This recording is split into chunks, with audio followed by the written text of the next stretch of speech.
मित्रांनो, शालिनी भक्तिसागर कथा आणि शालिनी भक्तिसागर ज्ञान तिघी चॅनलमध्ये तुमचं मनपूर्वक स्वागत आहे। तर मित्रांनो, आतापर्यंत आपण कार्तिक मास महात्म्य अध्याय 3 ऐकून चुकलो आहोत। तर आज आपण चौथ्याला सुरुवात करणार आहोत। तर त्या अगोदर कोणी नवीन आलं असेल चॅनलवर तर सबस्क्राइब करून घ्या, ऑलवर क्लिक करा। तुम्ही कुठून कोणत्या गावाहून माझी कथा ऐकत आहात नक्की कमेंट्स करून माझा आत्मविश्वास वाढवण्याचा प्रयत्न करा।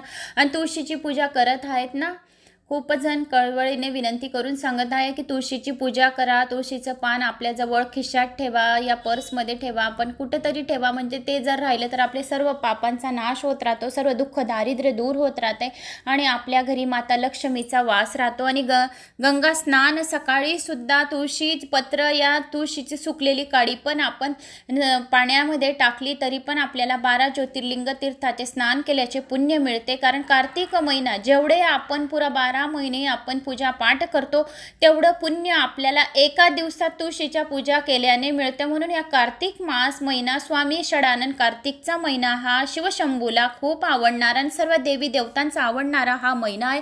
म्हणून या कार्तिक महिन्याला एवढं महत्त्व दिलं गेलेलं आहे। जर आवळे येथील बाजारामध्ये तर आवळा विष्णू भगवानला नक्की अर्पण करा, लक्ष्मीला अर्पण करा, शिवलिंगाला अर्पण करा आणि आवळा अर्पण करून दीपदान सुद्धा करा। कार्तिक महिन्यात दीपदान, जप, तप, हवन यांचं खूप महत्त्व आहे। श्रवण एवढं हे कार्तिक महिना खूप काही देऊन जातो आणि हे पुण्य आपल्याला नंतर कामात येतं। कसे कामात येतं?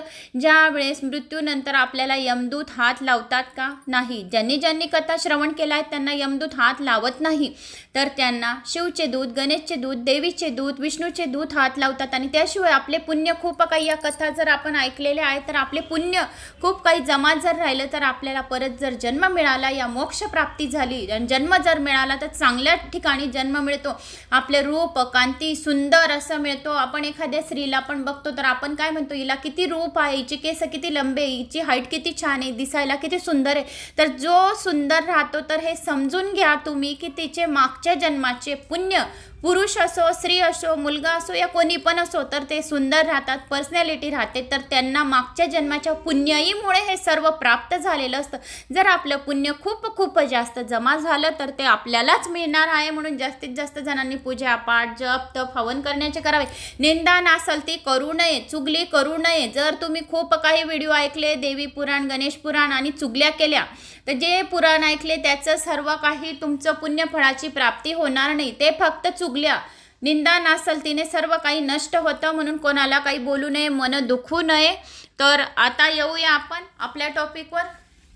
तर सर्वांनी तुळशीची पूजा नक्की करा। सर्वांना या कार्तिक महिन्याच्या खूप शुभेच्छा। कार्तिक मास महात्म्य अध्याय 4। श्री गणेशाय नमो नमः। वक्रतुंड महाकाय सूर्यकोटी समप्रभ निर्विघ्नं कुरु मे देव सर्वकार्येषु सर्वदा। अध्याय 4। नारद म्हणतात, याप्रमाणे भाषण करून भगवंतांनी मत्स्यरूप धारण केले व विंध्याचलावर वास करणाऱ्या कश्यप ऋषीच्या अंजुलीत प्रवेश केला। त्या ऋषींनी कृपेने त्या मत्स्याला आपल्या कमंडलूत ठेवले, परंतु कमंडूल तो मावेना, म्हणून कृपामध्ये ठेवले। त्या ठिकाणीही मावत नाही असे पाहून सरोवरात ठेवले, त्या ठिकाणीही तो मावेना, म्हणून त्यांना समुद्रात सोडून दिले। तेथेही तो मत्स्य अतिशय वाढला। नंतर मत्स्यरूप धारण करणाऱ्या भगवंतांनी शंखसुराचा वध केला। त्या शंखसुराला हातात घेऊन बद्री वनामध्ये गमन केले। त्या ठिकाणी सर्व ऋषींना बोलावून विष्णू म्हणाले, उदकामध्ये पसरलेले वेद तुम्ही शोधा व तुम्ही सागरातून जोपर्यंत वेद आणता तोपर्यंत मी सर्व देवांसह प्रयागी राहतो। नारद म्हणतात, सर्व ऋषींनी आपल्या तपोबलाने यज्ञ बीजासहित ते सर्व वेद उदकातून बाहेर काढले। तेव्हापासून ज्या ऋषीला जे मंत्र मिळाले तो त्या मंत्राचा ऋषी झाला। नंतर सर्व ऋषी मिळून प्रयागी आले व आलेले सर्व वेद ब्रह्मदेवासह वर्तमान असलेल्या विष्णूला देत झाले।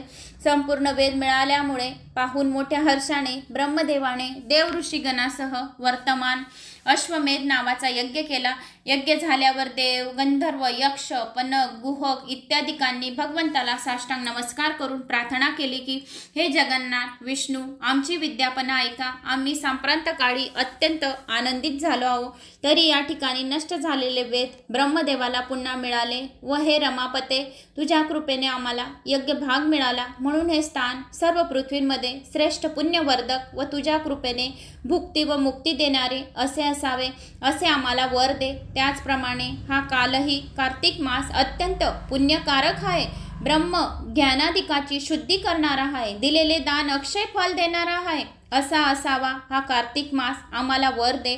विष्णू म्हणतात, हे देवा हो, हे माझे कार्तिक मास व्रत व तुम्ही सांगितलेले मागितलेले वर हे तुम्ही म्हणतात त्याप्रमाणेच असो आणि हे ब्रह्मक्षेत्र अतिविख्यात होईल। सूर्यवंशामध्ये उत्पन्न होणारा भगीरथ राजा या ठिकाणी गंगा आणेल, त्या गंगेचा सूर्यकन्या की कालिंकी यमुना तिच्याशी संगम होईल आणि ब्रह्मादिक देव माझ्या सर्व वर्तमान येथे वास करेल।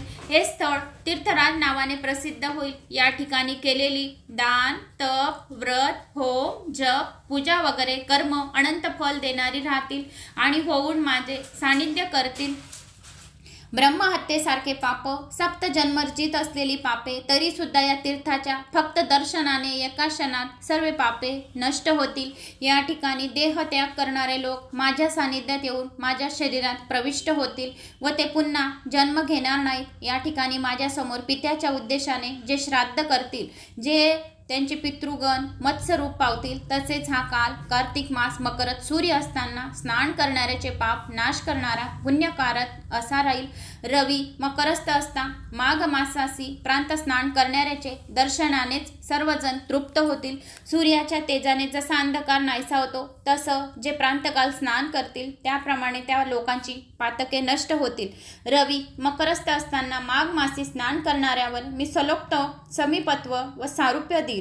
हे ऋषी हो, माझे वाक्य श्रवण करा। मी बद्री वनामध्ये सर्व काल वास करीन। अन्न क्षेत्रात 10 वर्ष तपस्या करून जे फल प्राप्त होते ते फल फक्त बद्रिकाश्रमी 1 दिवस तपस्या केल्याने मिळते।